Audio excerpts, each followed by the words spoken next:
নমস্কার বন্ধুরা, ভ্রমণের চ্যানেলে আপনাদের সবাইকে স্বাগত জানাই। আজ আমি বানাবো ফ্র্যাঙ্কি। চলুন বন্ধুরা তাড়াতাড়ি দেখে নিই।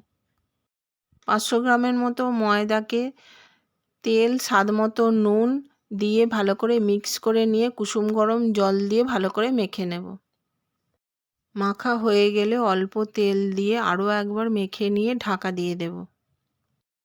কড়াই গরম হলে সর্ষের তেল দিয়ে গোটা জিরেকে একটু ভেজে নিয়ে কেটে রাখা রসুন, আদা, লঙ্কাকে ভেজে নেব। হলুদ গুঁড়ো, লাল লঙ্কার গুঁড়ো, জিরে গুঁড়ো, ধনে গুঁড়ো, চিকেন মশলা, চাইনিজ মশলাকে একটু ভেজে নিয়ে সেদ্ধ আলুকে দিয়ে ভালো করে মিক্স করে নেব। স্বাদ মতো নুন দিয়ে দেব। এরপর ময়দা থেকে লেচি কেটে নিয়ে রুটির মতো বেলে নিয়ে রুটির দুই পাশ অল্প সেঁকে নেব।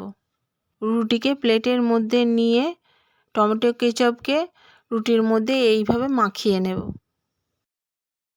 এরপর আলুর মিক্সচারটা যে বানিয়েছিলাম রুটির মধ্যে এইভাবে দিয়ে দেব। আলুর ওপরে পেঁয়াজ, চিজ দিয়ে দেব। এরপর রুটিটাকে এইভাবে মুড়ে নেব। তাওয়া গরম হলে তেল দিয়ে রোলগুলোকে রুটির মধ্যে দিয়ে ব্রাউন করে ভেজে নেব। বন্ধুরা, খুব ভালো হয়েছে খেতে, আপনারাও বানান। লাইক, শেয়ার, সাবস্ক্রাইব করতে ভুলবেন না।